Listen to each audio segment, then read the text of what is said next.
Welcome everyone back to Chart Fanatics, the go-to channel for the very best trading strategies in the world with the very best traders in the world, talking of which today we have a very, very special guest. He has just come off the back of a record payout at Apex, beating our friend Trader Kane. So now Trader Kane doesn't matter to us anymore. No, I'm joking. But absolutely incredible. Over 2.5 million in a single payout, closing in on 4.5 million in total payouts from his career. I've always said it, a future market wizard. And we're going to break down his strategy that allowed him to do that today. And it's the one and only Jadecap. I was about to say FX. Yeah, but it's Jadecap now, aka Kyle. It's great to be here with you, man. First of all, huge congratulations on all the continued success. Absolutely incredible milestone. The pleasure I got to have of one, obviously getting to know you a couple years back now, seeing the journey as we've gone along, but most of all, seeing you doing this incredible record, kind of in real time. Like you're sharing trades in the group chat that we have, and the I guess highs and lows, if you will, along that journey. But just seeing it, observing it was just incredible. Thank you, man. I appreciate it. Yeah, I'm definitely. I'm trying to take some time off because I was so locked in for so long. Yeah. I think. I'm definitely feeling a little burnt out, and I think now is probably a good time for me to take a little bit of a break. 100%. Well, I dragged you out of that break straight away. Yeah, straight away. But no, I really appreciate you being here, and I definitely think you deserve it. And it'll be interesting. Obviously, we have a podcast that we're going to film tomorrow, so we'll get into those sort of things tomorrow. But today we're all in strategy. Where do you think we should begin today? So I'm going to talk mostly about intraday liquidity and volatility. So let's write that out. And I'm only going to talk about intraday because I feel like that's where most people want to start at. And usually they don't like hearing when people say you should start on the higher time frames. And I don't blame them because you're going to get more reps on the lower time frames. Let me see if I spelled that right. Volatility. Don't worry. Don't worry. Hopefully everybody can see that. The comments will tell us if it's wrong. So before I get into like the actual concepts of intraday liquidity and volatility, I kind of have to bring it back to like how markets actually operate. And I just learned this over time from reading a lot of books, like Reminiscence of a Stock Operator, how people used to operate on the floor, right? Before electronic markets were around, there was traders transacting on the floor. And a lot of times you could see where the order flow was. You could see where people's stops were. You could see where their limits were. Somebody's coming in and bidding a market. They have, they might set their limits like right away. And the easiest way that people knew where stops were just intraday highs and lows. So we might look at yesterday's high and low. We might look at the previous day's high or low. So maybe just like in the last 3 days, you're just looking for intraday, the highs and lows.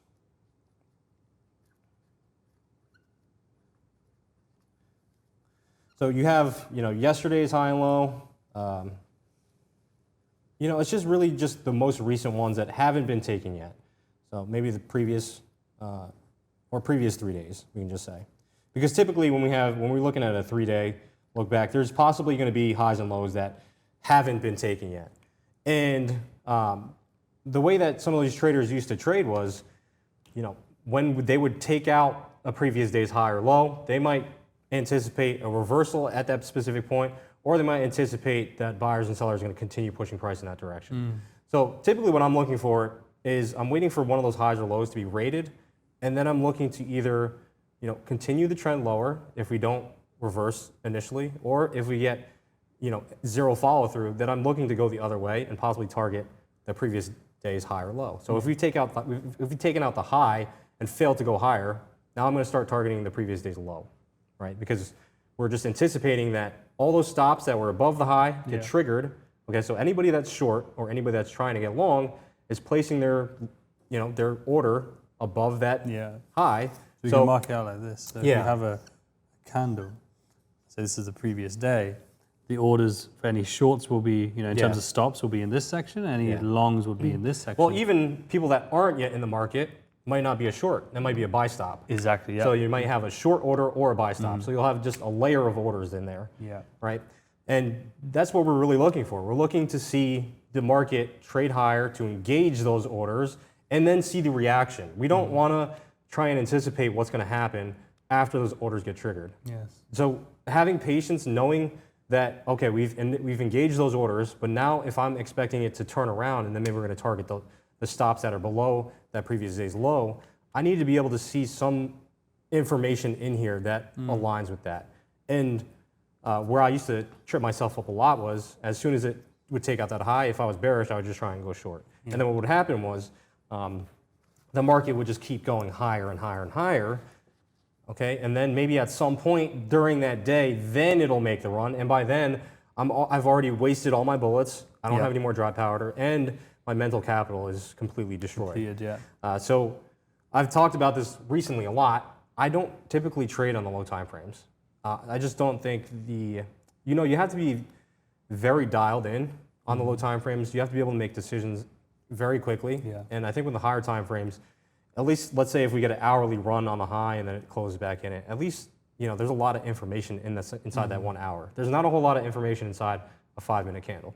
Okay, Yeah, that's very true. so what's the lowest you would aim to go? typically down to like 15 minutes. I'll trade the lower time frames, but it's very rare. And if I do, I'm trading smaller size, and I'm trying to be in and out as quick as possible. Yeah. And for a lot of people, it works against them because they're possibly not making the right decision because they're lacking that experience. Yeah. But that's typically what I'm looking for when it comes to liquidity. Okay, so this is pretty much how the markets operate. Now this could be, and I'm only talking about intraday, but obviously if we hit higher time frames that are, monthly, weekly, or daily highs and lows. Yeah. Hey guys, just a very, very quick one. If you're enjoying this playbook and you want to get it sent directly to you, make sure to go on chartfanatics.com, put your email in, and every episode we drop, we will send you a direct PDF breaking down this exact playbook.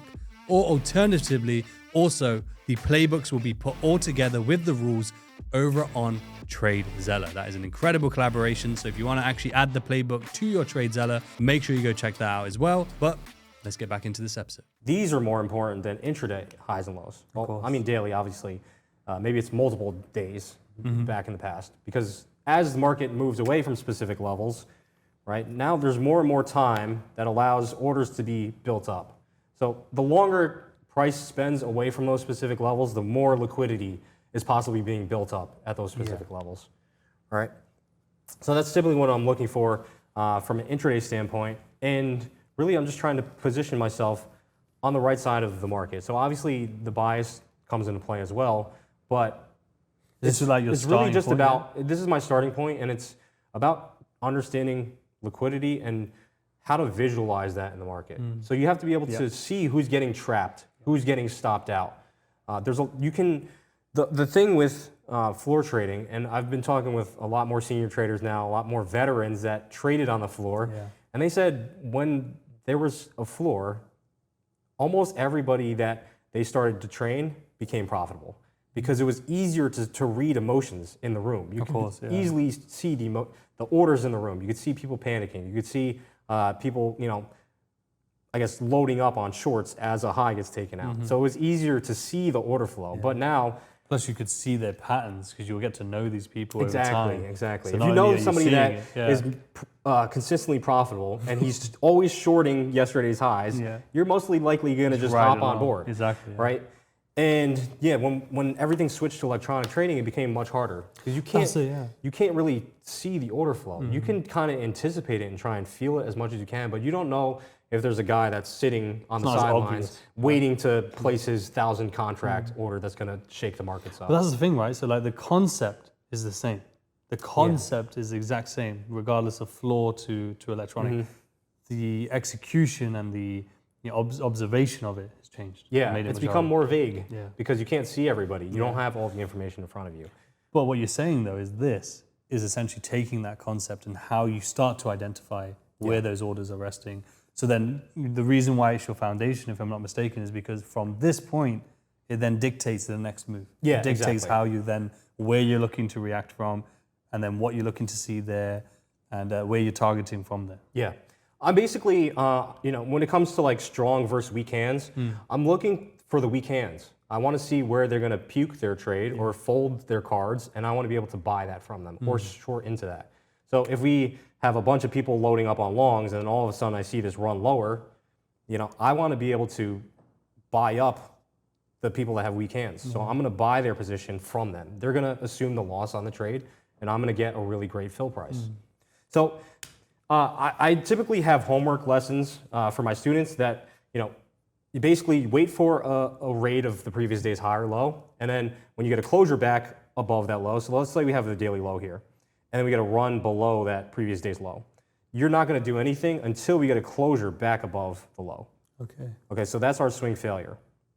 And then you're going to place a long position, right? Your stop loss is going to go below the newly created low, and then you might just target the previous day's high. Now, these setups don't happen all the time. In trending markets, you typically are not going to take out the previous day's low. So we can go a little bit deeper than that and think about session liquidity. Okay, so we have Asian range liquidity, and then we have London range liquidity. So with index markets, those become more sensitive intraday. Because in an uptrending market, we're typically not going to take out the previous day's low. So again, if I had to draw out like a box, this might be Asia, or we might have London session. Let's say London session actually ranged, both of them ranged. If we don't get a raid on either of them, then typically what I'm looking for in New York is a raid one or the other way. And usually when I come to New York, if both sides of the range have been taken out, then it's almost, I'm anticipating consolidation. So on a classic buy day, what I want to see is usually the Asian range low or the London low be taken out before it goes higher. And today is, what day is today? The 23rd? So if everybody checks their charts right now, they can see during Asian session, going into New York session with NASDAQ, we didn't take out the Asian range low yet. So anybody that's going long, there's elevated risk there because there's open liquidity that's below those Asian range lows. And I'm pretty sure if you check right now, those Asian range lows have been taken. Okay, so usually if I have a bias and I was bullish today, if we don't take out the Asian range lows, my probabilities of success go way down.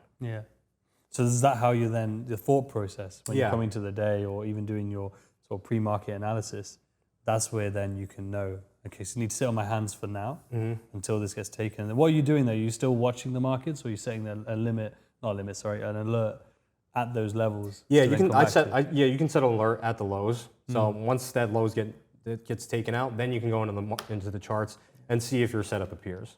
But until then, you don't know when it's going to take out the Asian range lows. Sometimes it'll move away from this level for days, and then it'll go back and take it out. So how? Let's take that as an example, right? It gets left.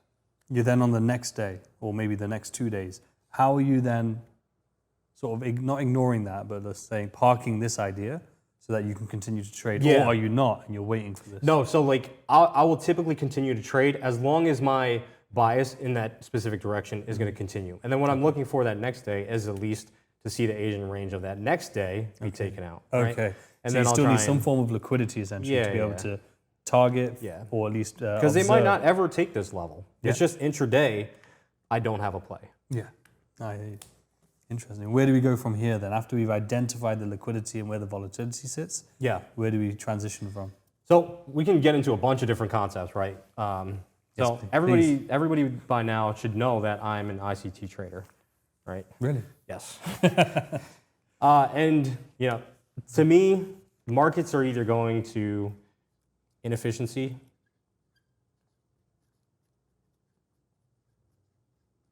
or liquidity, right? Which we just talked about. And massive shout out to Real Weird Gene, because I learned a lot of this from him. And he definitely is a good mentor, and he's definitely put things into perspective that I didn't see previously. So when it comes to these two things, that's really all you need to determine the draw on liquidity. And that's what I'm looking for. I'm looking for an idea that makes sense, that I have confidence in, that I can hold my trade and continue trading in that direction, because sometimes I'll take 1 to 2 positions. The first couple might not pan out, but I don't want to be able to just abandon that idea. I want to be able to continue with that idea until something really jumps out at me and says that this idea is incorrect. Okay, so when it comes to inefficiency or liquidity, typically what I'm looking for are fair value gaps or double tops or double bottoms. So we might have, and I guess I'll just draw out like a fair value gap.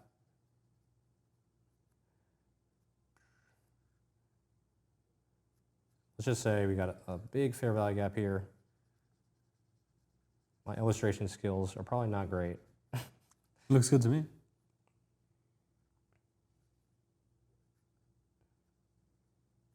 Let's say we're coming down into a a high time frame level. So this is a major level of support that we've just taken out. This could be, I would just say a previous monthly low. This is just to make things very simple. Yeah. So we have a previous monthly low being taken out, and just pretend that this is a daily candle. So usually what I'm looking for is the draw. What is going to be the draw on liquidity? Right. So if we've already taken out a major level of liquidity, where else might it go to? We have an inefficiency here. Yeah. Okay. So actually, let me use the red one. So we have this inefficiency here, right?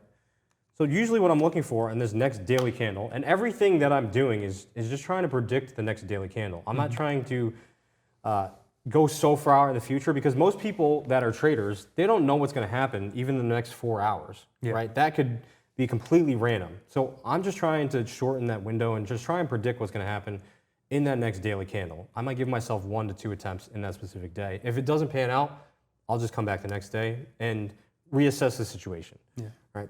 So after we've taken out that liquidity, right, where else might it go? We've just taken out liquidity. All we have left is inefficiency. Maybe there's no more levels that's below the market that the market's going to go to. So typically on this next daily candle, what I'm looking for is the open. Let's say this is our Asian range, right? We have a very small Asian range here. Yeah. That's what the candle looks like currently.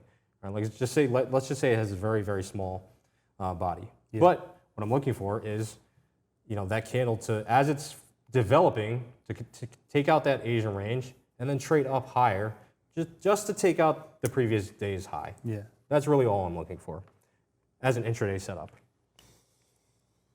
And then this candle, right, even though it looks bearish at the time, and this is where it took me so long to try and figure out, was that the best time to buy that candle is actually when it's down, but by the end of the day, maybe it's going to close like this. Maybe it's going to be a massive green candle like that. But who is going to get the best price, right, inside of that green candle? Right? If you're buying it up here versus somebody that's buying it down here, who's getting the best price? And who's reaping the most reward? It's the person that's willing to step in front of the market and buy it at the lows. Yeah. Okay, so this is where you can incorporate these lower time frames into your trading. So when I dive down to let's just say either a 1 hour or a 15-minute, I'm looking for specific things, right? I'm looking for a rate on the Asian range lows, or I'm looking for, a market structure shift.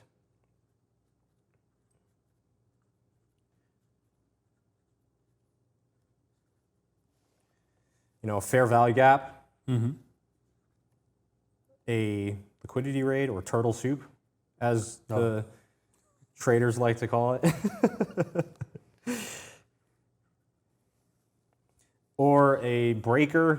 There's a bunch of different setups or entry models that you can use, but everything needs to come from this. So everything is coming from this idea first. Okay. This is just this extra. Bit first. Yeah. And that's where this is the execution. Yeah. Okay, so everything in here is execution. So daily wise, in this example, daily wise is setting our bias, setting our trade thesis and what we're looking for, and then the execution comes in 1 hour 15, and we're looking at these 4 key aspects. Yeah, maybe even down to the 5 minute.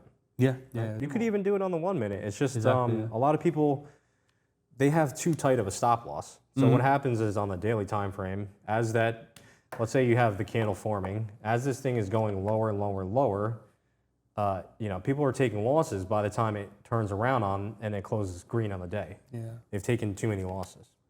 So I like using wider stops. Like in this scenario, if I went long here, I would probably use the previous day's low. Yeah. Because I know that there's a lot of orders down there. What's your mindset in terms of, let's take this example, right? You've cleared the liquidity to the left, right? Taken out a very significant level. We then managed to get well priced into a trade. But then we targeted the inefficiency, for example, in this case. But what's the mindset here? Let's say this bigger picture wise, we've taken out a previous monthly low. would you then be inclined to hold longer, or is that just not within the style of trading that you're doing? No, so it all depends. If I have a really strong opinion of if it's going to go higher, I will hold longer. It depends the type of model that I'm trading in, and it depends on the market conditions. Like right now, I possibly would not be holding anything long term. I wouldn't be trying to swing positions right now.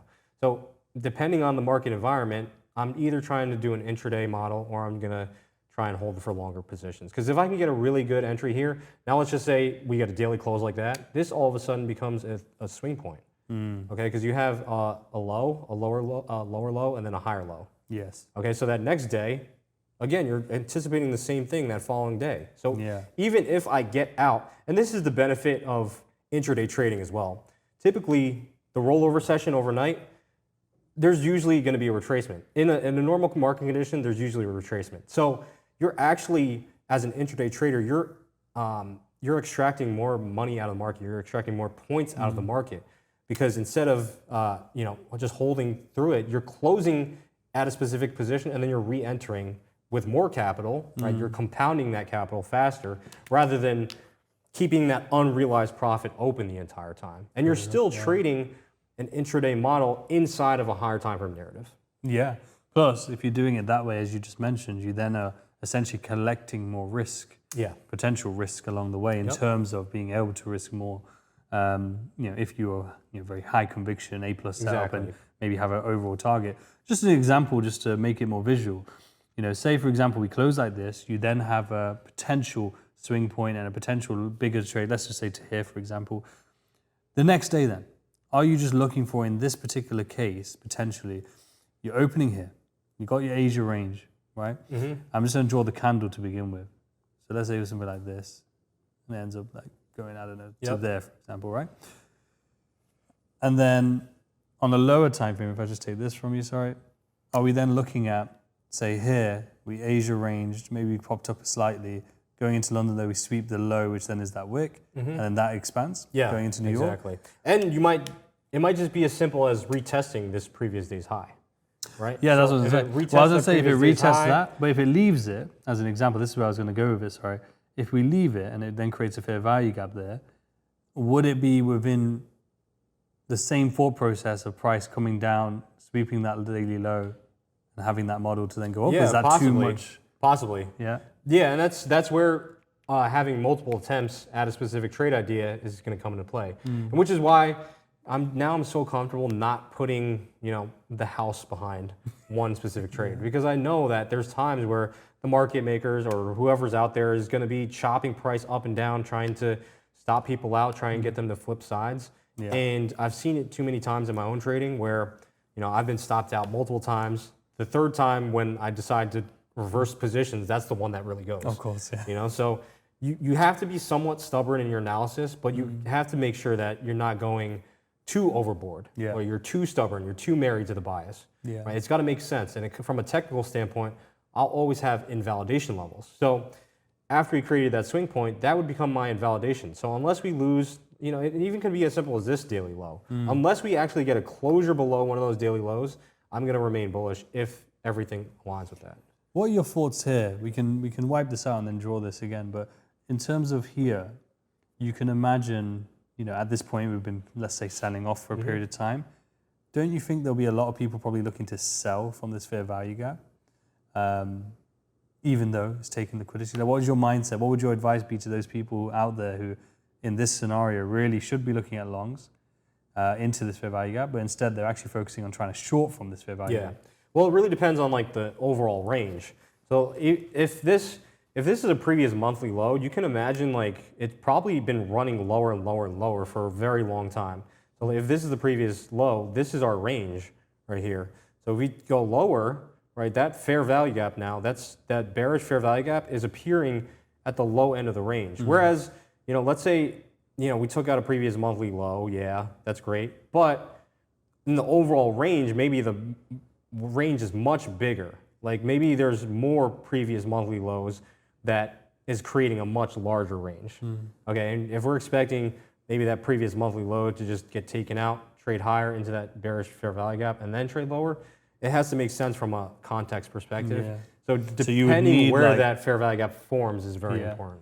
But then also the liquidity that sits below this point. Because let's say, Yeah. as an example, let's take EU. Yeah. When we hit those previous monthly lows a couple months ago, there was nothing left. Yeah, there's really. nothing left. Such a gap. Exactly. So the only place really for it to go, even if it wanted to go lower, Exactly. was higher first. Exactly. So when you're looking at something like this, when it's inefficiency or liquidity, it's just how much liquidity is left Yes. below or above. Usually when it's hitting those massive extremes, there's not much left, and all the liquidity has already been taken out of the market. Let's take a break for a minute there, guys, because I want to tell you about our preferred prop firm, Apex Trader Funding. Now, Apex is no stranger to the podcast or even Chart Fanatics, because we've done 2 incredible episodes with 2 record holders in terms of Trader Kane, who got a record payout at $2.3 million at Apex. And then beating that record in the end was Jadecap, aka Kyle, who also then has a record payout now of over $2.5 million in a single payout with Apex. And that really just shows the infinite possibilities you can achieve at Apex Trader Funding. Now, what traders love about Apex is that you can get up to 20 accounts. So whether you get the 25K account ranging all the way up to the 300K account, you can get 20 of those. So if it's 20 300K accounts, that is 6 million in tradable capital, which is absolutely incredible. Not only that, it's only a 1-phase evaluation, there's no daily drawdown, and up to $25,000 per account is 100% yours. And after that, it's a 90% split in your favor. That's right. At Apex, you can actually trade with Wealth Charts, Tradeovate, and Ninja Trader, so you can choose your favorite trading platform. And not only that, you will actually get real-time data included when purchasing your evaluation with Apex. What I personally love about Apex is that as long as you're trading your day-to-day strategy, you don't have to worry about trading the news. You can actually request your payouts every 8 days, and there's actually no cap to your max payout, which really shows the infinite possibilities you can have at Apex. Thanks to Chart Fanatics, you can get the best offer available at Apex. They are always running sales. So make sure to use the code CF that will automatically give you the best offer available at Apex. The link for Apex Trader Funding is in the description below. So click that link, use the code CF, and you will get the best offer available. Become an Apex trader today. Now let's get back to the episode. Yeah, so on the lower time frame, that's really where more of the technical analysis comes into play, and it's really just reps.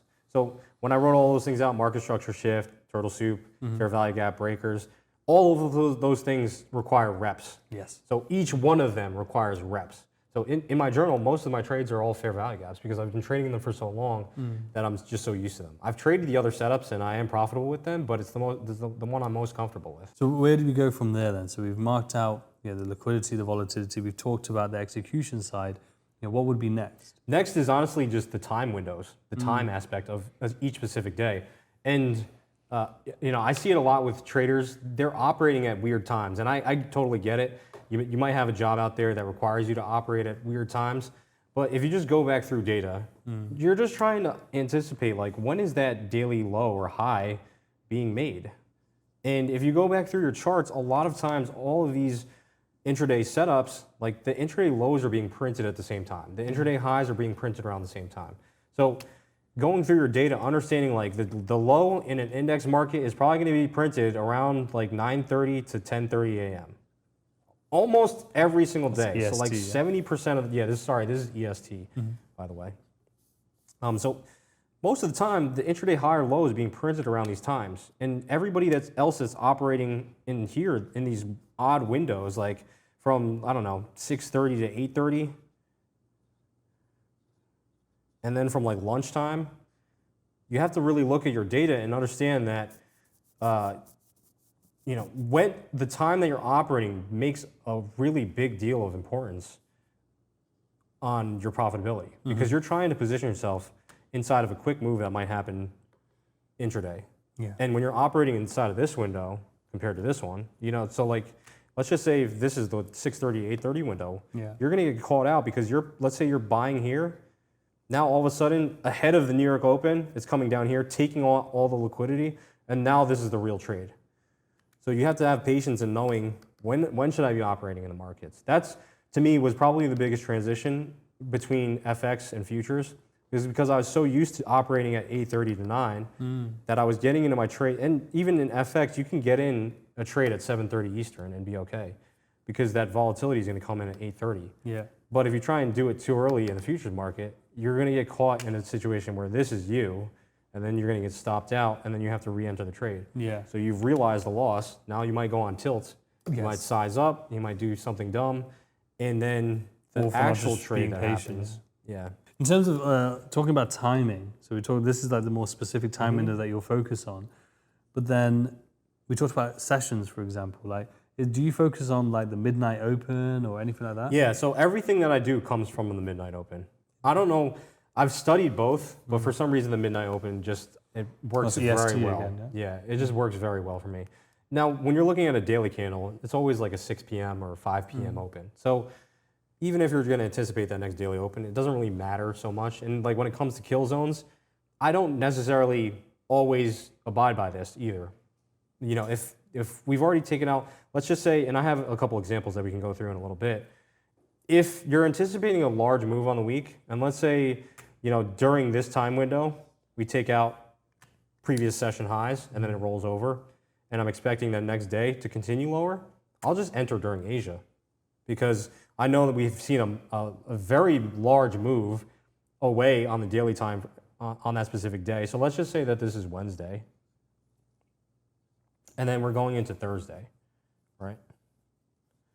So I'm not expecting any of these major intraday highs on Wednesday to be taken.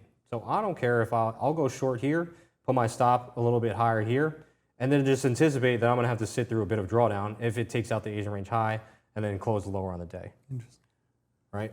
Yeah. Because sometimes the market will make that run during Asian session, during the overnight session. Yeah. And I'd rather be in the trade than waiting for the perfect price. Exactly, yeah. That's what I was going to say. Like, rather than being perfect, it's like you understand that price is going, well, according to the analysis, is going to move lower. Yeah. And rather than, say, one, having to stay awake necessarily, two, the move not pulling back, right, and just selling off, which happens, or three, it's it pushing up and then you trying to maybe wait for there. Yeah. You know, that's the worst. And You I've wait seen for it there. so many times. I've seen people miss trades because they're waiting for this specific price and they're ignoring everything else that's happened already, because we've already taken out a major level of liquidity on Wednesday, right? And I have a higher time frame bias that's leading me lower. So I'd rather be in the trade. I don't really care if I get in here, or here. I just know that the next day is going to close down here. So if it does, anybody that sells it up here, right? Anybody that sells it up here on the day is going to be in profit. It doesn't matter. And I'd rather make money than miss the trade. That's very true. In terms of the midnight open, what is it about that allows it to be a focus or be used? I don't know. I mean, to me, it's very simple to see. And the Asian range that I have drawn out goes from 8 p.m. to midnight. So I'll take a multiple of that. I know people were arguing with me about the standard deviations, but I'll take a multiple of the Asian range and plot it maybe 2 times higher. And I've just seen so many times where the market will kind of stall at 1 or 2 standard deviations higher above the Asian range. Yeah, and it all comes from the midnight open. Is that why it's so important to test? Yeah, so you can build this exactly. confidence. Because whilst you recognize that, I'm sure other people would recognize too, but someone, you know, perception-wise might actually be noticing, hey, 3 is the answer, right? And it, you know, it's important, I feel like, for people to collect that data and those reps, because otherwise, you never really are going to have your own confidence in the edge. Yeah, and people have seen me, you know, kind of just sell blindly as the market's trading higher above the midnight open. So I'll go short without an entry model sometimes because I'm so confident that that next day is just going to close lower. That's crazy. Some people may have seen it during when Trump announced the tariffs, like officially on April 2nd.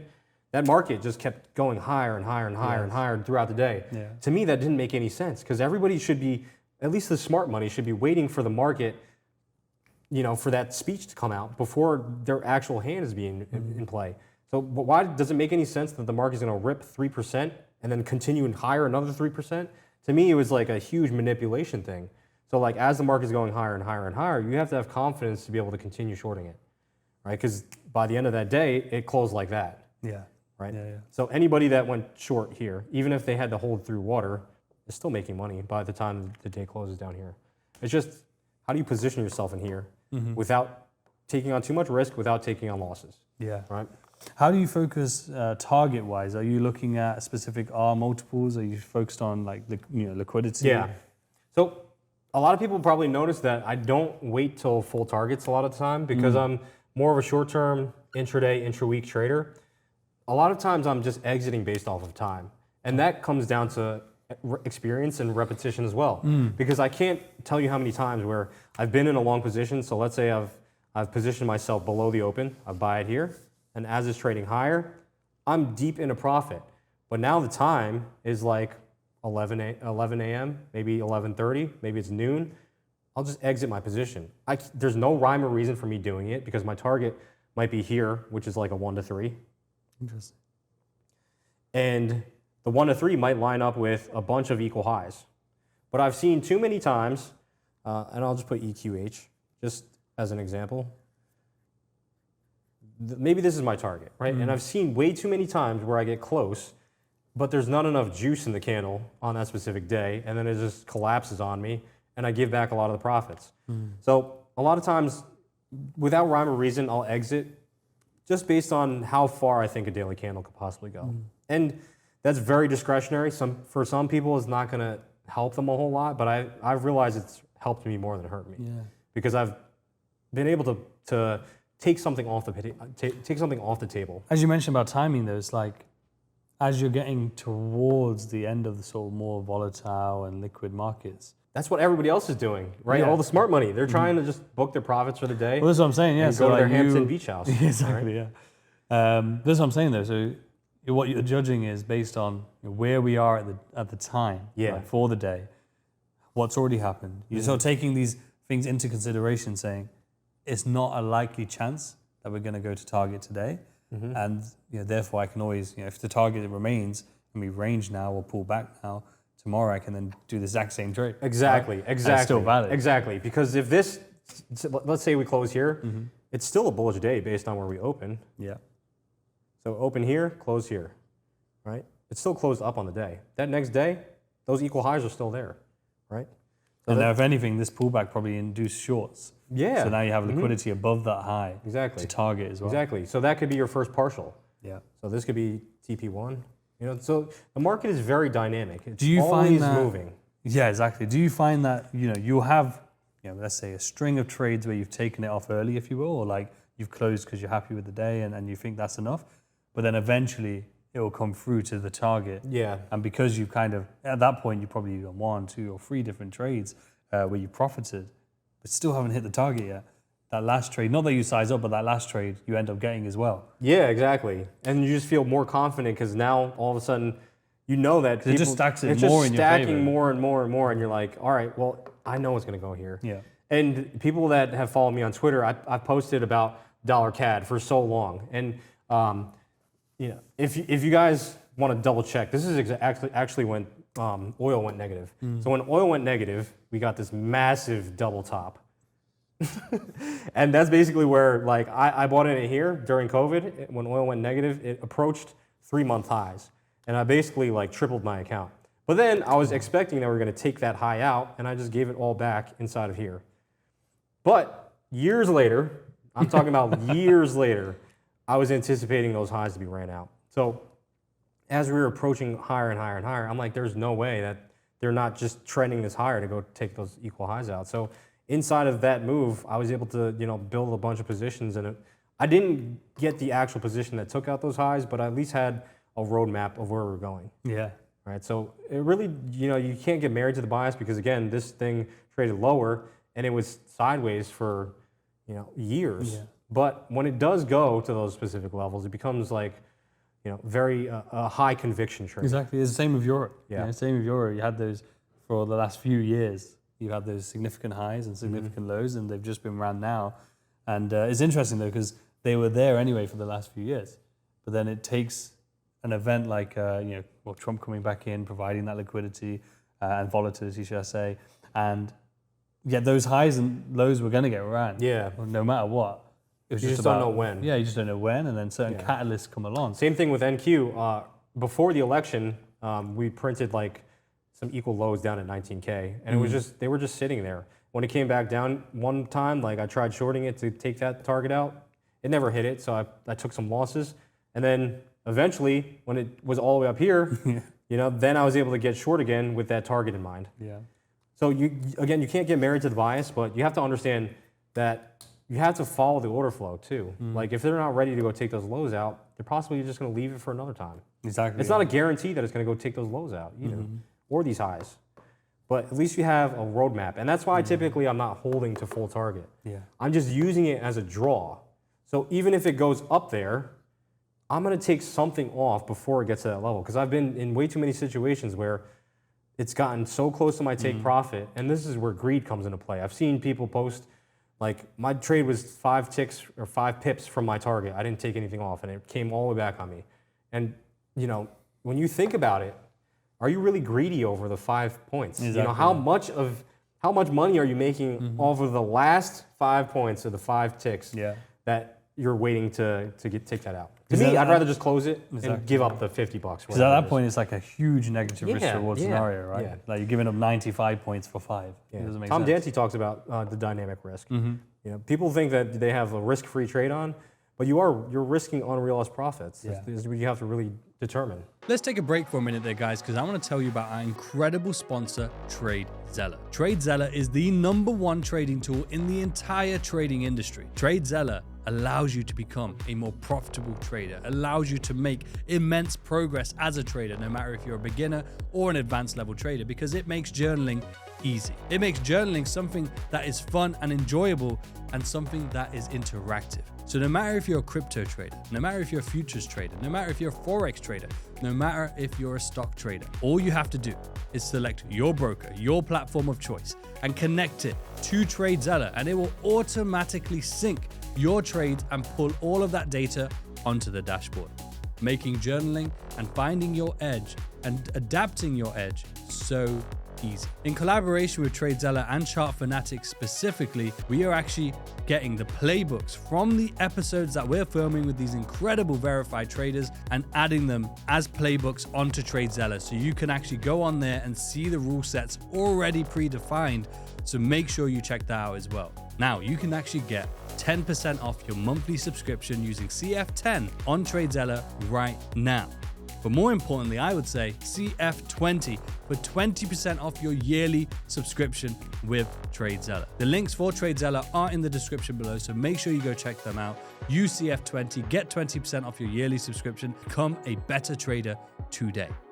Now let's get back to the episode. In terms of double tops, for example, double bottoms, I feel like a lot of people, they get so attached to it having to get taken out due to liquidity, SMC, etc. Those concepts, and they work.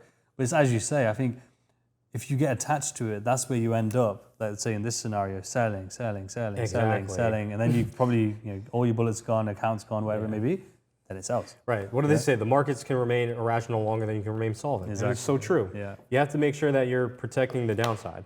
And the thing is, if you go and look at so many different charts, the amount of times that double tops and double bottoms get left for a very long time is insane. Yeah. This is crazy. And the thing is, they do always get taken out eventually. Yeah. Like, you could say that with anything.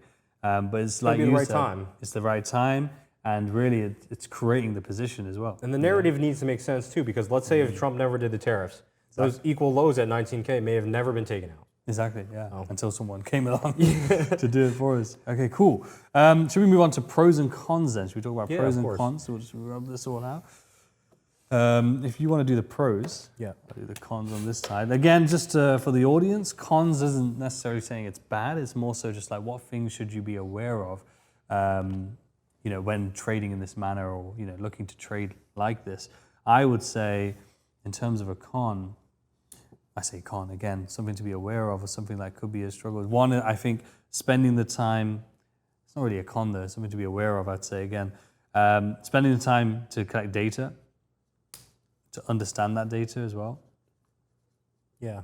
Because again, it's not a con of the strategy, and it's probably... This is one of the biggest challenges with trading though. Exactly, it really is. Universally a problem. Because I've said it so many times now, ever since I started really talking to you guys and interviewing these professional traders, it's like data, or at least having your edge, which is derived from data, is necessary. You cannot be profitable without it. And it's just shocking to me, I think, and I think you've probably seen the same, the amount of traders. Again, now if you're new, it makes sense, right? You probably aren't aware. If you've been in for a few years, then it doesn't make sense. Yeah. Because that is what everything, right? If you don't have that, you will never be profitable. Yeah, so like for me, for example, and we just talked about this before we started recording, I go through spurts of journaling because my data is not gonna change the probability of the next trade. I already understand my data. I know it, up and down. I already know the edge that I'm trying to implement on the market. But most people, they don't have enough data to start with, so they don't even have a baseline. So they can't trust their system if they go into a drawdown. They don't have enough reps with their specific entry models. I mean, it's a lot. It's a big ask, right? It's a big ask to try and learn all these things because we didn't even talk about risk management, which I'm pretty big on. Well, wait, we'll go into that when we get the charts out. I was gonna say timing, because as you mentioned earlier, well, one, you have a specific window that's more optimum, and if you have a job, stuff like that, then that would be something that would be a bit of a con if trying to trade this exact style. I'm sure, no doubt, it's fractal though, so it could probably be applied in different manners. It is hard though, because I tried the intraday thing while I was working my job for a very long time.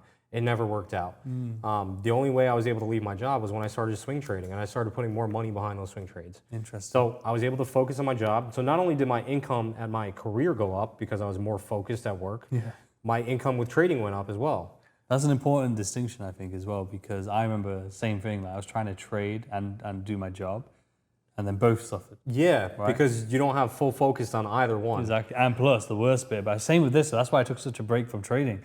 Well, one of the reasons, not the only one, but one of the big reasons was I was worried that because I wasn't focused on the charts and therefore probably have a negative experience, I would then come into a podcast with this negative energy, Yeah. And like you're there talking about these wins, and I'm there like, must be great, Yeah. Must be amazing to have these wins, right? So that's why I took a large break, because I knew, hey, I'm really want to focus on this pod.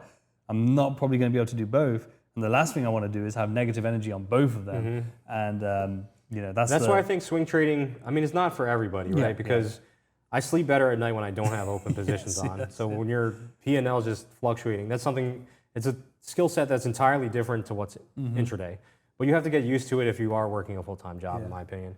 I mean, I think, if you can focus your efforts to the most income generating stream, that's very important. Yeah. And then trading will eventually catch up. Yeah. I will just put top-down analysis in, meaning there's layers, basically. Yeah. There's layers to... it's not just, show up and follow mechanical strategy. Exactly, There's layers. There's a little bit of discretion in there as well, I'd say, like with the... R-E, yeah. Is that right? I-O-N. Thank you very much, sir. Yeah, this is why you're the master. But yeah, that's cool. In terms of cons though, so again, not necessarily bad things, more so just to be aware of. So you need to have your data, that's universal. Timing, that is something, like if you are working a job, then of course the timing wise might be an issue, but it is fractal. So there are ways around that. Top-down analysis, not really a bad thing, more so just understanding that there are layers. And then of course, discretion, which for some people is a big no-no, but in reality, discretion is a huge part of trading. Where we talked about that most was in terms of the take profit scenario. That's more discretionary based. In terms of pros though, I think it has a great understanding of the market itself. So going back to the original point, liquidity, volatility, it's fantastic. Yeah, so I think to me, a lot of my trading is just about the story that's being told. Like the charts have to tell me a story, otherwise I can't build a picture around it or a narrative. Right now, I can't tell where the index markets are going. We're gapping up, we're gapping down. We've already taken out major levels to the downside. I don't know where it's gonna go. So the context for me is just not there, right? So I need to be able to read the markets and get a story. What is it telling me? Where does the market wanna go? And when I can't clearly determine that, that's usually a sign that I should be sitting still. Interesting. And it's usually when I avoid that and I go into the markets anyway, that's typically when I compile losses. That's when I usually have the most losses because I'm basically just trading in chop. I don't know which direction the market's going. I don't have confidence in what I'm doing. And it's part of the data as well. I'd say like fractal and then also multi-assets, like it's universal, the concepts. Yeah, exactly. So I'll just put multi-asset, I guess. Yeah, that's fine. And this was the multi-asset thing was something that I guess comes towards the end of your growth curve. The more advanced stage. It's more advanced. But once you start working with multi-asset, now you start really understanding money flows. Right? Where is the money actually going? Is it leaving the US? Is it going to foreign currencies? Is it going to gold? I mean, gold has been pumping extremely hard. You know, you probably take a look at yen. Yen's probably been going up too. And in those scenarios, those are safe haven assets, typically. So when there's safe haven assets, usually everything else is not really a good investment because investors are chasing yield. What's going to provide the most yield? So when gold is pumping like that, you're typically not trying to invest in like the NASDAQ or something, you know? So multi-asset, fractal, market context. I think the simplicity of it, but again, I would say so. when it comes to simplicity, it's really all building into what is my bet? Is it going to go up or is it going to go down? And that's really all trading is. Like, trading is just a vehicle that either goes up or goes down. Times that by your position size equals profit. That's really all it is, right?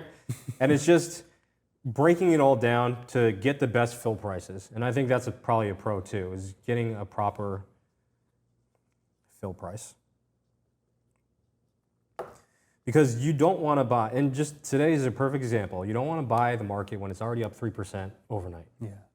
Right? Because you're putting yourself at more of a risk. The people that already bought it are already in profit 3.5% on the day. So understanding that you're looking for specific scenarios. Yeah. Right? But these don't occur all the time. They don't, yeah. Right? So that might be a con as well, is it doesn't occur all the time. You have to wait and be patient with it. Patience is on every con list alongside. Is it? It is, because it's like every strategy, even if you're a scalper or a swing trader, you need to be patient for yourself, right? Yeah. So that is always there, because it's good though. This is what I love about doing this style of video, because we're really seeing like patience is universal. Yeah. It doesn't matter what you do. I think Tom Dante posted that thing. It was like your idea, and then trade signal.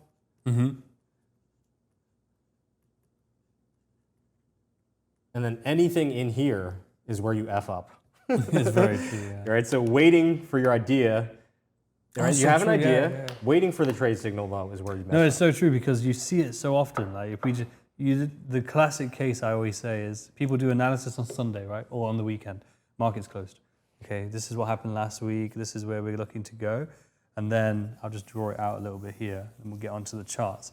So like, let's say, the week's done something like this, right? And this is where you're starting your analysis. And your mindset is, okay, we've had a bearish week. So I'm looking at, okay, fair value gap here. I'm looking at, maybe a daily low, daily high, sorry, that's just below it. So for my bias for the week is for price to come up here. Yeah. And then sell. Yeah. But then market opens here, right? And then suddenly by Tuesday, market's here, you're trying to sell. Yeah. Or you're trying to buy. And that's exactly what you're talking about here, what Tom Dante is talking about there. Yeah. And it happens There's to the nothing best of wrong us. with it. Just know that you're making, let's say if you have like 3 things on your checklist, right? And these are the boxes for them. Just know that maybe 2 of them are getting checked off, but this one's not. And you just have to understand that you have a high probability of taking a loss. And if you take the loss, just be comfortable with it. Right? That's what it comes down to. I take losses all the time. Like, you just have to be comfortable with it and not let it put you off track where you're going to start risking more or trading more. And I see it too many times where traders, they just sit at the desk, and I totally get what it's like to go on autopilot. You take a loss, can't get off the screen, you want to make it back, you're taking the same trade again. Yeah. And it's just, it never works out like that. You have to be patient. You have to just understand, I'm going to give X amount of attempts on this one idea for the day. Yeah. If it doesn't work, I'm gone. I'm done, yeah. That's it. I think it's the acceptance of the reality of trading, accepting to, like you say, I'm willing to give this many attempts. So accepting that if those attempts get used and they don't work out for you, that's fine. You move on to the next. Yeah, it's a hard thing to do, though. Oh, it really is. Because you have to be comfortable with losing all the time. That's it. We will talk on, I think by the time actually this comes out, the podcast will be out. So we will have talked about, if you haven't seen that already, more processes, mindset, especially the journey over the last year and especially over the last few months with what you've done. So I'm sure obviously that will be really, really enjoyable for most people. But let's go head into the charts. Let's take a break for a minute there, guys, because I want to tell you about our incredible partnership with PropFirmTrader.com. Majority of you out there are prop firm traders. You're using prop firms to leverage your trading skills to be able to get more capital and to be able to absolutely change your life. So what's important to you? To be able to find the right challenge for you with the best firms and most of all, the best prices. And that is exactly what propfirmtrader.com does. Propfirmtrader.com allows you to compare prop firms, be able to find the best challenge suited to your trading style, and get you the exclusive best discounts in the entire industry so that you're paying the cheapest price possible for your prop firm challenge. So on propfirmtrader.com, you'll be able to use filters to be able to do that and find the exact challenge for you, be able to find your favorite prop firms. On the futures side, we have the biggest futures firm in the entire industry with Apex Trader Funding, giving us the best discount possible. Right now, it's actually 80% off using the code PFT. On the CFD side, on Forex side, we actually have a broker-backed prop firm called Atmos Funded, backed by Torex, and they are giving an exclusive offer at 50% off all challenges. Again, using the code PFT. So make sure you go do that. And not only that, another exclusive offer only on Prop Firm Trader is with Bright Funded. Bright Funded are giving up to 30% off all challenges and a free account of the same size on your first payout. And on top of that, you can get an exclusive offer only on propfirmtrader.com with Alpha Capital on their one-step challenge, 25% off using PFT1. So make sure you go and do that. And there's so many more exclusive discounts only on propfirmtrader.com. It is the go-to site for all prop firm traders out there. And one thing I'm really excited about that I personally helped to organize was the giveaway of giveaways, the 7-figure giveaway, just through purchasing your challenges for the best price through propfirmtrader.com. Every single week, you will automatically be entered into an incredible giveaway, a collaborative effort across all of these firms on screen, between 100 to 200K accounts, over 7 figures. It means that one person every single week who's made a purchase through propfirmtrader.com will be getting 7 figures in challenges that could completely revolutionize your trading journey. Again, all you do is for any of the firms on propfirmtrader.com, use the code PFT at checkout, and you will automatically be entered every single week. The link for propfirmtrader.com is in the description below. Now let's get back to the episode. All right, so these are pretty much multiple days of examples of NASDAQ selling off. And what we're looking at here is really just, previous day's high. So if we draw like a previous day's high here, very simply, let's say if I have a bearish bias, I'm looking for a scenario where the Asian range hasn't been taken out yet, and we're taking out that previous day's high. Now, let's say if you missed the short initially, there was an opportunity where we had this bearish fair value gap, right? And this is all occurring without taking that Asian range low yet, right? So even if you didn't short it right at the previous day's high, this all of a sudden becomes a turtle soup scenario. Let's say if you missed that, now this becomes an area where you can short that fair value gap, and then you're just expecting it to close on the day. And now you guys can see here, down here, it's 12:15, right? So 12:15, that's really where the intraday low gets printed. And if you're not exiting at that specific low, right, you have to sustain all of this run higher, right? Just based on time. There's nothing down here. We're not even really taking out any level of liquidity. We're taking out Asian range lows. Yes, we have deviations down here, but there's nothing down here that would initially tell me exit the trade. Yeah. Right? It's really just based off of time. That following day. But then look exactly, well, yeah, not just the following day, but as you said, for price, let's say you get out here on average towards the lows, and let's say, the rest of the day went up and then came back to the same level. Because this happens to me, and I always think about it in my head as well. It's like, what was the point of holding it? For the next 2-3 hours it's to not get even out the fun. same price. Yeah, exactly. So I should have just closed it originally. Exactly. Now there are days where it continues running, but when it does continue running, I'm totally okay with that. Like I'll be comfortable and content with what I've taken out of the market, because now all of a sudden I free up my mental capital to do whatever I want for the rest of the day. Do you think it's also understanding, like, as we talked about, accepting the reality? So like you're a day trader, right? Sometimes maybe you get a scalp position, but mainly let's say day trading. So you need to close your trades and take your trades as if they're day trades. A day trade shouldn't just randomly turn into a swing trade. You should not turn your day trades into a swing trade, right? I mean, if your model is to be a swing trader and you're using intraday to position yourself, go ahead, go for it. Of course. But now all of a sudden you're operating outside of your model, and now your data is skewed too. Yes. So you're not getting good data. If you're trying to trade an intraday model and you're not following the rules of that system, now all of a sudden the data that you're collecting is completely useless. Yeah. Right? You don't understand that there's specific times of the day where I'm exiting is maximizing my profit. Okay, so when you have that data over a course of time and you look at it and you say, oh, the majority of money that I'm making is because I closed at this specific day, time. All right, and the following day, right? Let's say, and very simply put, when I'm looking at intraday price action, even when I just look at this, I'm just looking at what the story is telling me. I can visibly see that there's a lot of bearish price action in here, and just based on the way the candles are moving. So when you have large up candles and very narrow, shallow down close candles, usually I'm looking for that continuation. But if I have massive bearish candles that on this day, so let's say Monday, all I'm seeing is a lot of selling at like 19K, right, at these levels. So the following day, I'm looking for more positions to go short. So right around here, when is the intraday high being made? 9:30 to 10 a.m., right?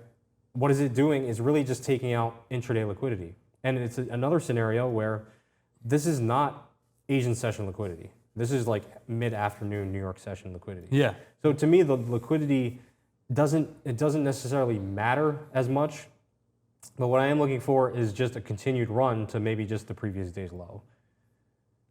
And if we just plot out like the Asian range lows, we can see how it's reacting at the lows and highs. But again, it's the timing aspect of it. You know, am I exiting in profits? Because let's say you're a London trader and you went short here. Yes. You have to be able to take something off the table before New York, because we've already taken out the Asian range lows, and then it goes and takes out this intraday liquidity up here. So you have to be very in tune with the markets to trade the low time frames like this, because you have to be able to make decisions based on intraday levels. The higher time frames to me are easier because it gives you more time to analyze what's going on. It gives you more time to manage the positions and things like that. And then obviously this is a scenario where if you shorted it during New York session, you have to just kind of sit in this chop. And this is where it comes into play. You know, at most futures prop firms, you can't even hold this overnight. Yeah. So it'll gap down, and but what is this intraday creating? Now all of a sudden it's creating a gap. So now we have a gap that we're possibly looking at for the following day. We have this gap, right? We can see the gap fill. So usually, again, this is where I avoid a lot of bad trades, is when we have the Asian range. And let's say you're a London trader and it just comes down like this and you want to short it. Yeah. Well, the Asian range highs are still there. It's going to go take out some level of liquidity before it continues lower. So you have to be able to time it properly. But let's say even if you took a loss, you still have the same bias, right? You're still trying to go short, position yourself short again, and there's plenty of time to position yourself short after we've taken out the Asian range highs. You don't have to necessarily short the exact top, but there's too many times where if you're using a 15-minute or a 5-minute or 1-minute stop loss, there's too much noise in here and you're not catching a run like this. Yeah. Where now all of a sudden at like 2:30, and I believe Powell spoke at 2:30 or 1:30. This is the candle on 1:30. So if you're not okay sitting through all this sideways price action, you're not going to be able to hold it to the end of the day because you don't have the conviction. But if your daily conviction is lower, right, it's building up all this liquidity intraday. So we have all these lows in here, right? To target, right? So even if you didn't want to trade the New York session and you wanted to trade right before the speech happened, even this is like around lunchtime, you see all this liquidity being built up for a reason. Yeah. Right. It's just enticing people to go long in the market. Not only that, but you have this massive run up. A lot of people are going to look at that and be like, there's buyers down here. But when the market's predisposed to go lower, like based on the gap overnight, based on a high time frame bearish narrative, right? All those things are just traps. Every bullish candle that you see is just going to be a trap. So every time it's pumping higher should be an opportunity for you to position yourself short. Yeah, so it's just that, again, going back to the very first point of the liquidity side, when you have that understanding in moments like this where that push up would definitely get people trying to buy. Yeah, exactly. But it's just creating the double bottom there. Yeah. So this is what I used to do for a really long time, was just mark out liquidity. So I would mark out liquidity on my charts and just watch it. And sometimes it would hit it and sometimes it wouldn't. But it's important Over time. to train your eye to see it. Yes. Because if you miss this and you're just trying to go long, well, there's a reason why you're possibly going to get stopped out. And it's just some people, they're so zoomed in on what they're trying to do that they don't see the bigger picture. 100%. No, 100%. Again, with this particular short example, what we've looked at it from this perspective, but is there also like a higher time frame reason why it's going down too? Yeah, exactly. So if we just, there's probably an easier way. Let me just pull up the daily candles. Actually,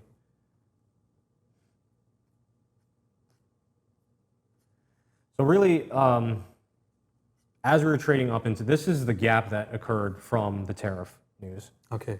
So anytime we were retracing into these levels, you're looking for a reasoning to maybe trade through them. But if we don't get that reasoning, then there's possibly opportunities to continue shorting inside of this, daily gap, right? But that's really just an intraday model because you can see here that maybe we took out the previous day's high, traded lower. The next day though, there's no follow through, right? So this is just kind of choppy price action up and down. There's no real direction. Got you. Yeah. So when there's real direction, there's going to be less. I think it's going to be a lot cleaner for you to be able to determine which direction is going. But right now, this doesn't make a whole lot of sense to me because we've left Asian range lows 2 days in a row. So I don't know how high this thing is really going to continue going. And there's a lot of liquidity that's being built up, right? You don't see lows being taken out. So as it's churning higher and higher, I think the risk for me goes up.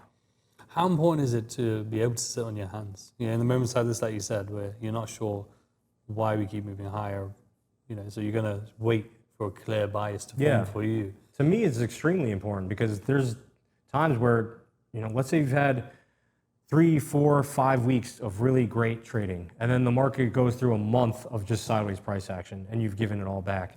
You have to just really clearly see when the markets are possibly going to go sideways, because there will be periods where the markets are just not doing anything or not doing what you want them to do.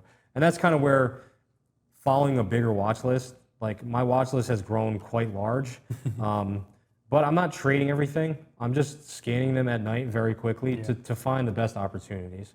And the interesting thing about the Asian range is as the market forms and as there's ones left behind. So this one is formed on Thursday, but we didn't take it out. Now that this has run lower and taken out the sell side liquidity, as soon as we get a close back above that low, now all of a sudden my gears can possibly shift to possibly target this Asian range liquidity here. What's coming up? Yeah. So like if this market starts rolling over, now all of a sudden I have two Asian range lows that I can possibly target. 100%. So I have all that session liquidity that's being built up. In this case, though, so let's take this as a great example. Yep. If we look to the left there, would you expect? Have we taken that high to the left there? Not quite. Okay. So if we were to take that out and then we see a nice reaction, is that when you're then saying, okay, yeah, that's when I'm going to try and get on board with going short. But right now, for example, yeah, for right now, I'm not trying to do anything. And there's a lot of traders that are trying to pick tops and bottoms. You don't want to be the first person into a market. You want to wait for it to turn around and roll over and start trading your direction, because it's much easier to catch the trade when it's already in motion. You've seen me over the last few weeks trying to pick tops. Yeah, but sometimes you catch the absolute low or the absolute high. And then it just turns around again. It just turns around again. It's like you said earlier, though, it's not a swing trading market right now, unless you were already positioned really well a couple months ago. But yeah, can we look at... You want to go over some actual trade examples? Of course, yeah. Well, I'm never going to say no. So here's one that I can bring up real quick. So as you can see here, I wonder if I can zoom in a little bit. Is this good enough or no? It should be okay. I think you can zoom. Yeah, there you go. So this is just from my Discord. So I'm trying a long NQ here based off of this 5-minute fair value gap. So we had this 5-minute fair value gap. We inverted it. This is really just a low time frame analysis. So we've taken out liquidity here. So this is our pre-market liquidity. This here is our run lower at the open. So if we've taken out that liquidity and possibly inverting this, I'm just targeting the Asian range high, because I can see here during London, we didn't take it out. So there's a lot of buy side liquidity there. And I was only looking for like a like a 1 to 1.5. It wasn't even anything crazy. Does anything, is there ever like a too low of a risk to reward for you? Or? Yeah, I think anything under like a 1 to 1.5. Okay. If it's like a 1 to 1, I'm typically not taking it. Okay, fair enough. Because I need to be able to have the losers pay for the winners. Of course. In the long Yeah, term.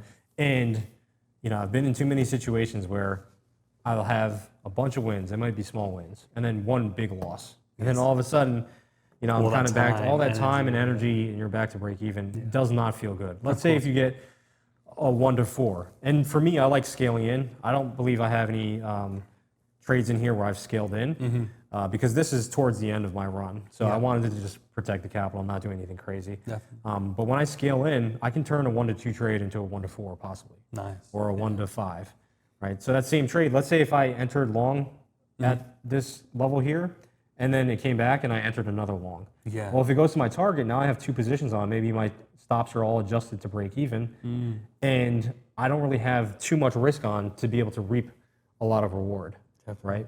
So as I'm scaling in, I'm adjusting my stops so I'm not exposed to more risk. So this was really just the liquidity level I was expecting to hit.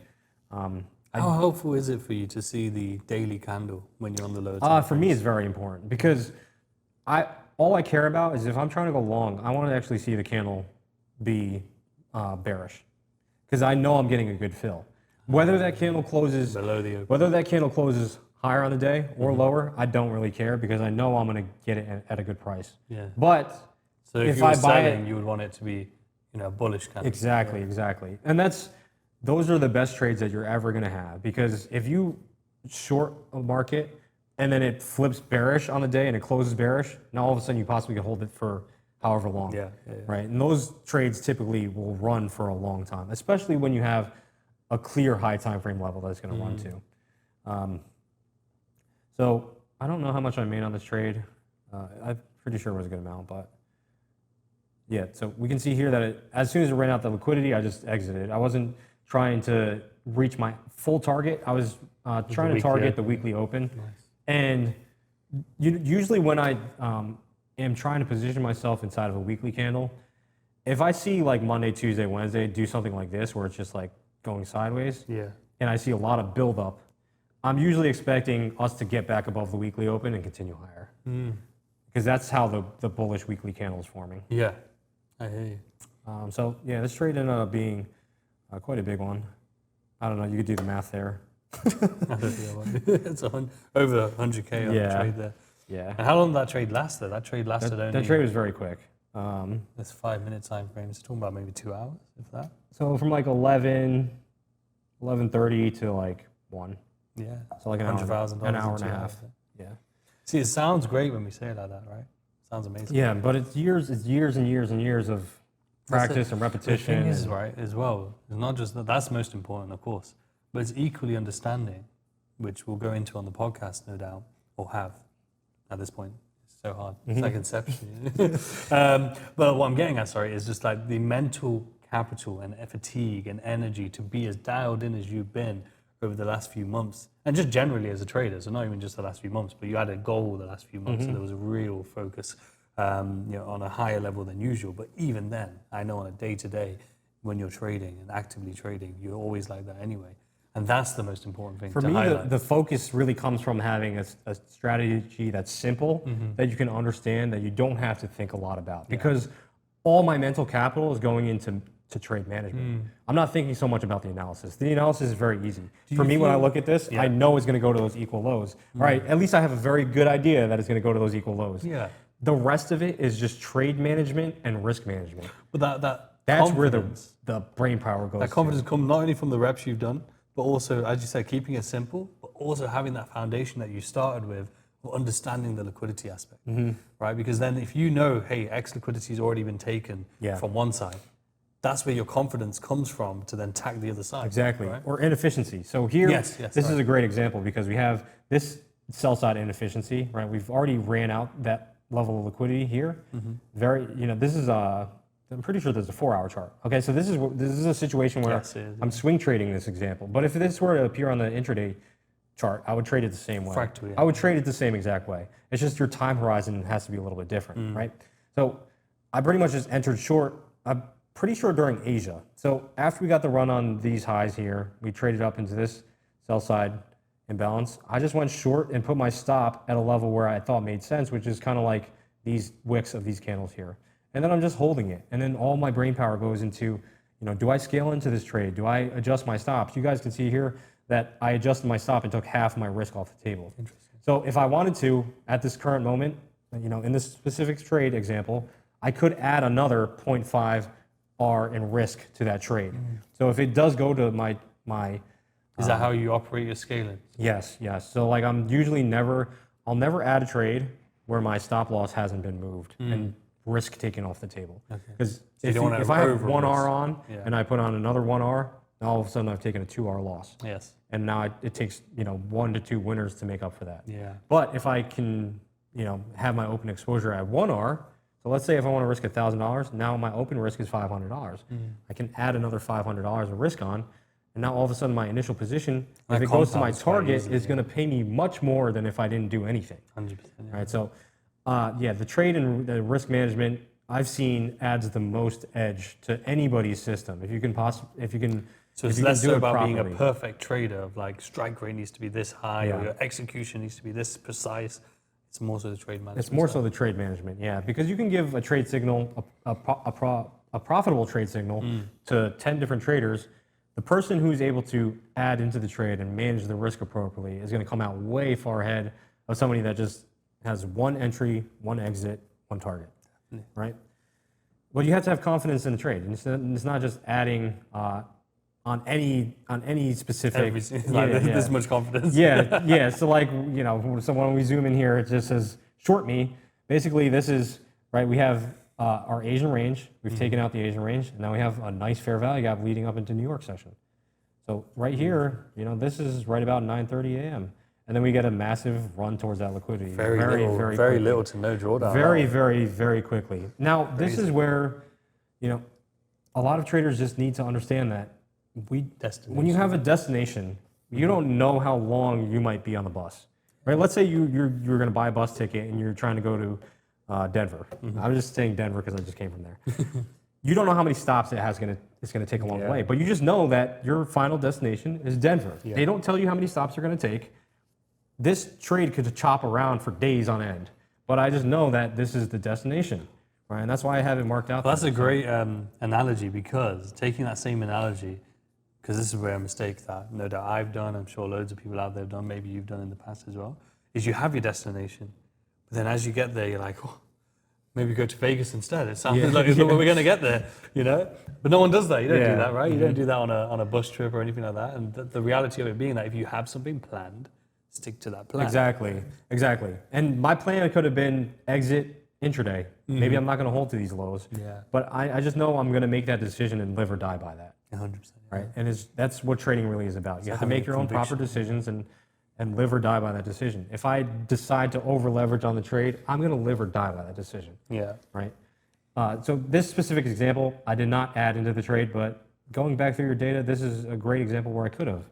Right, and it's just about accepting the fact that you're not going to be perfect. Nobody in trading is perfect. You're going to make mistakes all the time. I make mistakes all the time, and it's really just about going through the process and having confidence in what you're doing day to day, and not be, derailed by one losing trade. So here's just another example. Let me actually see if this is the first one I wanted to point out. So this I was bearish. You might look at this and be like, why are you bearish on this specific setup? But just based on how we had this very large wick here on Monday, I was expecting for us to protect and hold that Monday high. So I didn't draw it out here, but you can see here that we have a very large, I believe this, hourly fair value gap here. Yeah. Very large bearish hourly fair value gap. Yeah. We've already taken out the Asian range highs, and we haven't taken out the Asian range lows. So very simply, like mechanically, I'm looking at a possible short entry. Now, the other thing that lined up with this trade was we had SMT with ES. So if people aren't understanding what SMT is, it's when the S&P 500 takes out its previous day's high. So I can very visibly see, because I have multiple monitors, I'm monitoring multiple markets. which when I moved down to Florida, I thought I could simplify my trading, but I just realized I lost so much of an edge being able to see all those different markets You just all have at the one same screen? time. I just had one screen, but Wow. now I've got like 4 because it was so important for me to be able to monitor all those markets at the same time, especially How when you're important is intraday that for trading. you? For me, it's quite important. Which is more advanced than you. Yeah, to me, it's quite important. But yeah, it's more technically advanced, but it's also because I'm following more markets. Like if you were just an Well, index you're trader, following the money flow like really yeah, carefully and closely, yeah. right? So like if you're not doing that, which does add a lot to your trading, you don't necessarily need to though. If you're just only going to be a NASDAQ trader, or you can just look at ES and NASDAQ. But I'm looking at gold, I'm looking at the bond markets, I'm looking at the multi-asset, yields, I'm looking at dollar, I'm looking at currencies. So it becomes a lot when I'm trying to just do it from one screen. It's about knowing your goals as well. This is what I've always said, and something I've, from the day pretty much I met you, is there's a different level of passion for trading than the average other traders that I speak to. And it's not that they're not passionate about it. They love doing it, but they love doing it almost not for the money, but there's an element where the money is important. Well, with you, no, not to say the money's not important, but I've always got this sense that you just love this game. I just love the game, man. I just love the game. That's what I mean. I think it was like, I kind of noticed it right away because I was never the greatest student. I was always like the black sheep, and I never really got good grades. I just could not pay attention to any subject in class. But when I started reading about trading, and I just found that I couldn't put a book down, I wasn't a great reader. Like in class, they would assign books for you to read and stuff. I would always just go to Cliff Notes. Like I would never spend time reading like a fictional book because there's no value in it for me. I'm not gonna read Grapes of Wrath 5 times and be like, this changed my life, But with trading, I just found a passion for it and I love doing it because I think it's such an interesting puzzle. 100%, yeah. The reason I said that though was just to go back to your point of, the multi-assets thing and the tracking so many markets. That is probably more reserved for someone who, yes, is one trading multiple assets, but also has that level of passion. Yeah. Right. And again, I think it's so important. I've been trying to highlight it of like, not everyone needs to be a 8 or 9 figure trader. Yeah. Right?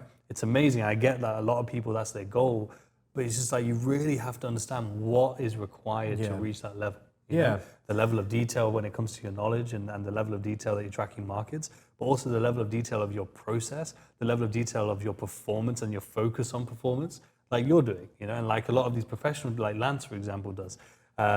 It's an entire skill set. Exactly, yeah. You have to think It's about a whole lifestyle. and you could be the specialist, right? They hire people in the NBA that only shoot threes, Yeah. right? But they're not superstars. They play a role and they do it very well. Yeah. If you want to excel and elevate and continue learning and growing and becoming a superstar in trading, I think you have to try and learn everything. I think you got to try and learn every single day. I'm always reading new books on trading just because I enjoy doing it. I enjoy hearing other people's stories, like Linda Rasch, how she went bankrupt essentially on her first trade.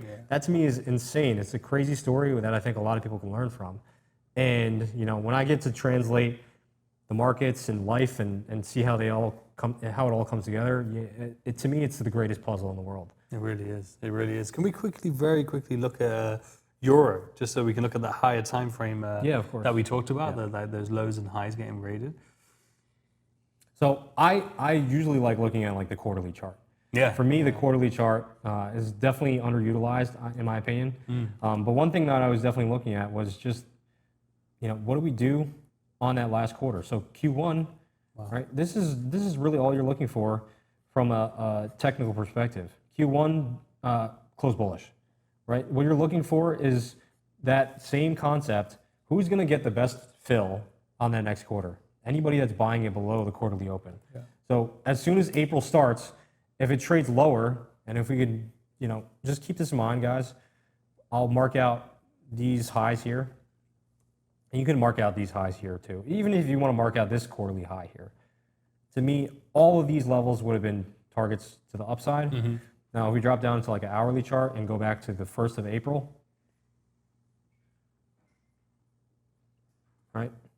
Who's getting the best fill for the entire quarter, possibly? Let's say if the quarter closes bullish, and this is our open price,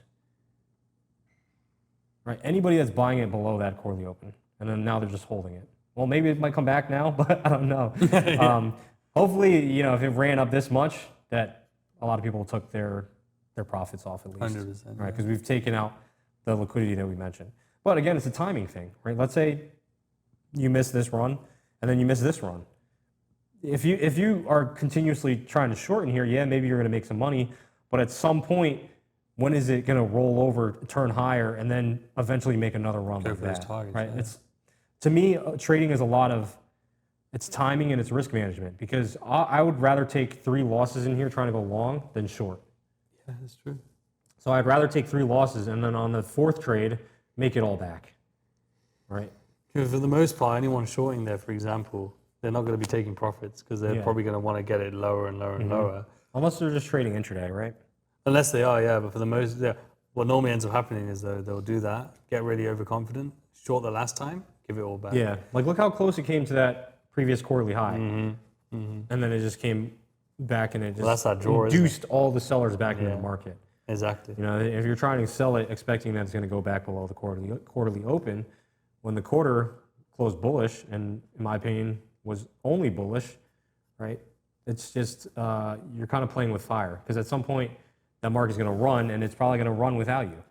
Yeah, 100%. And we have your Tradzella dashboard there. I know, obviously, since you've been on this run, well, there's so many accounts to try and attach if you were to do that. Yeah, so It's I only did crazy. one account. can imagine, Otherwise, yeah. Otherwise, to me, it wouldn't.